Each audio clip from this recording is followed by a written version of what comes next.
Konnichiwa, Japan fans. In today's show, we're going to talk about the sales transition zone.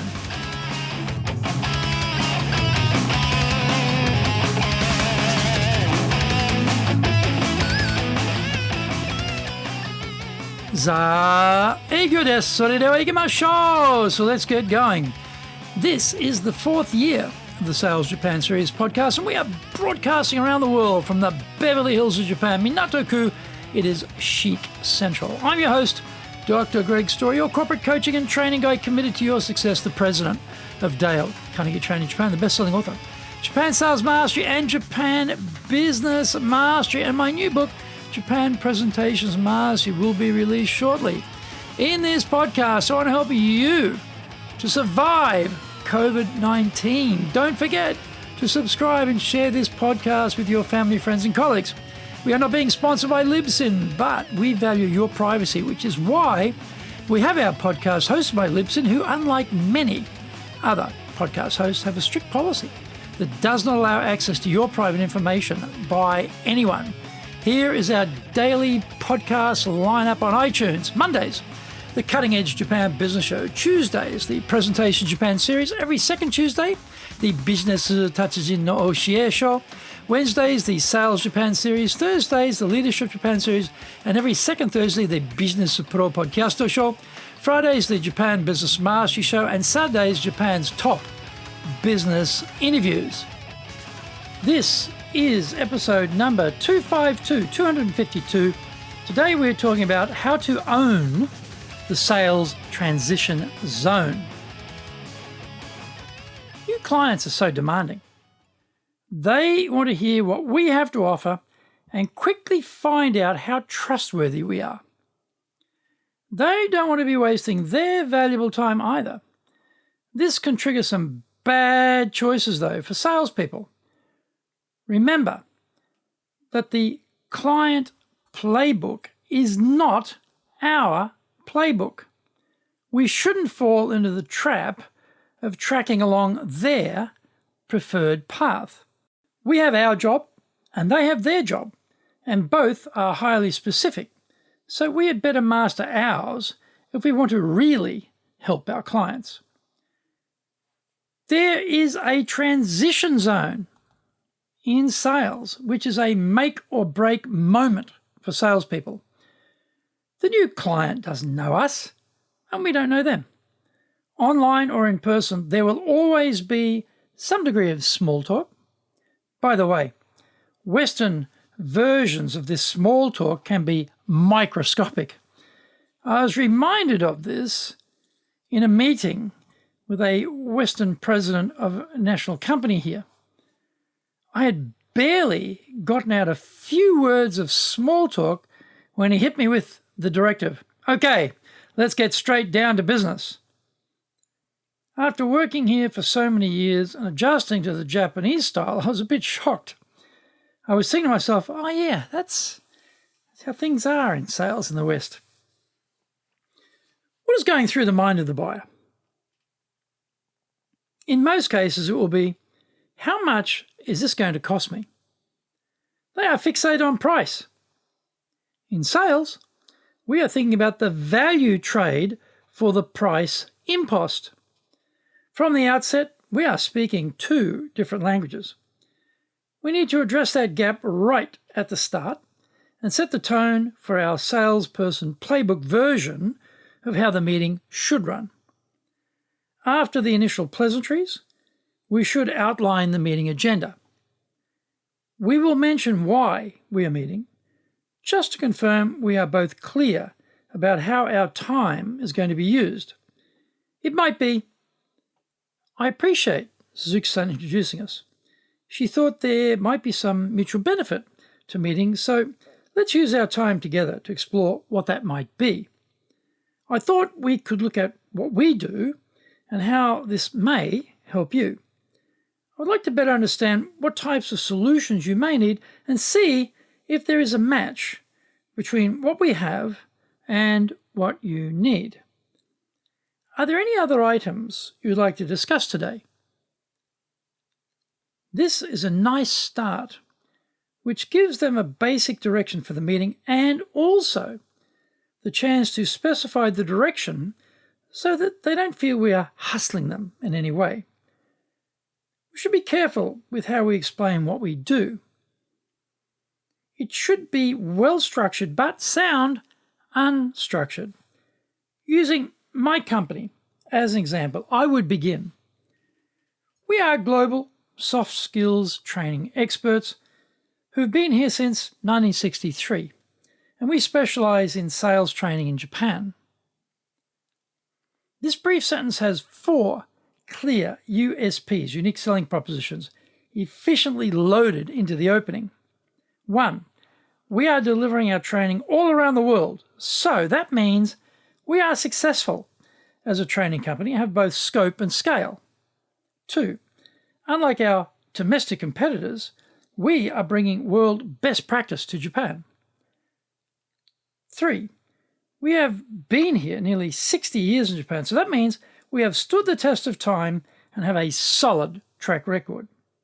4, it also subtly says we have localized what we do for the Japanese market, so you can be comfortable. It works here and everywhere else around the world. Find out more when we come back from the break.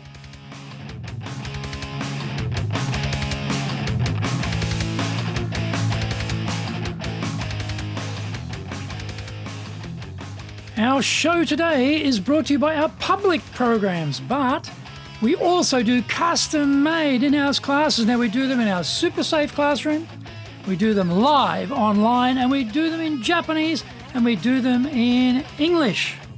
Our show today is brought to you by, on the 8th of September, we're doing negotiations. On the 16th of September, we're doing conflict management, and on the 19th of October, we are doing storytelling. Check out our website, www.dale-carnegie, carnegie.co.jp. Get my best-selling books, Japan Sales Mastery. This is the Bible for selling in Japan. And Japan Business Mastery. Both are available on Amazon. And my new book, Japan Presentations Mastery, will be out in 2021. If you like learning by watching videos, then we have over 1,000 there for you at Tokyo, Japan, Dale Carnegie TV on YouTube. The Cutting Edge Japan Business Show, that's the premier business show in Japan, comes out Mondays. Fridays, the Japan Business Mastery Show, and Saturdays, Japan's top business interviews, where I interview leaders in Japan from SMEs all the way up to the corporate captains of industry on one topic, leading in Japan. Now, every second Thursday, we release the Business Pro Television Show. And don't forget, you can email me at greg.story@dalecarnegie.com.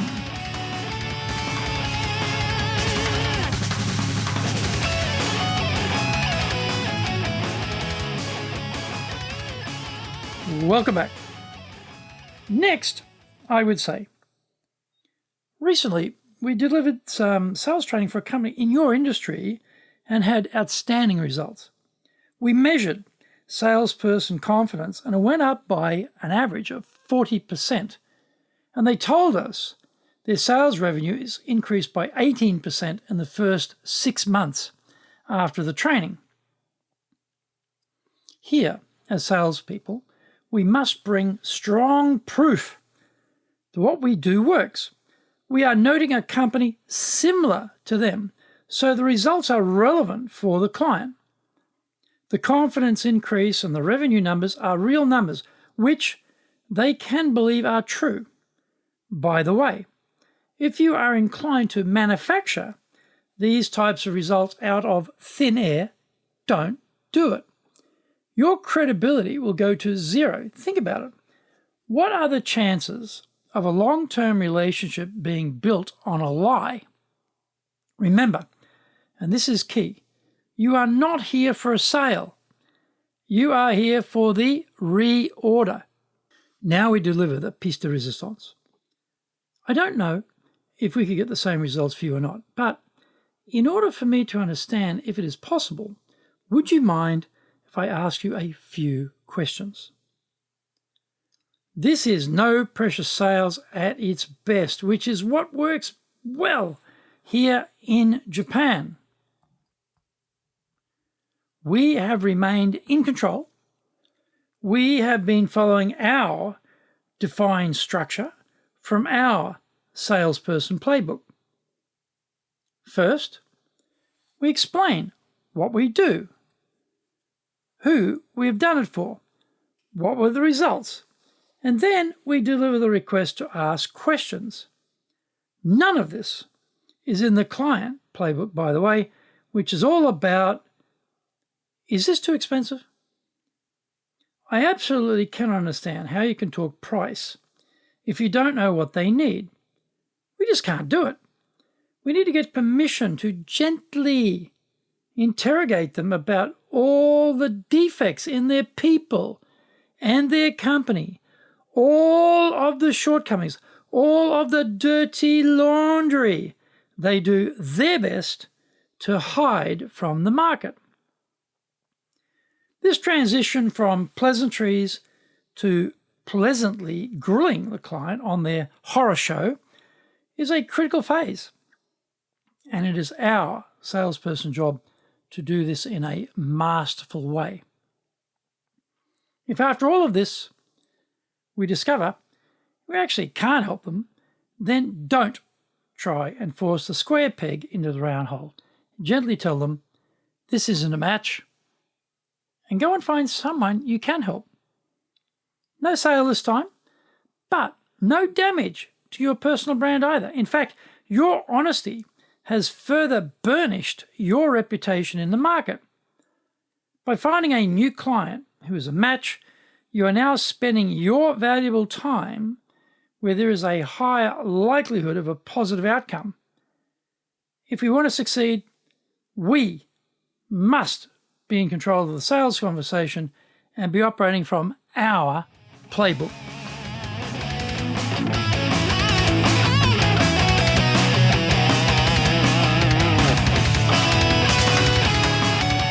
Thank you for joining the Sales Japan series. If you found the program useful, please work on your karma and share it with your family, friends, and colleagues. Don't forget to subscribe and share this podcast.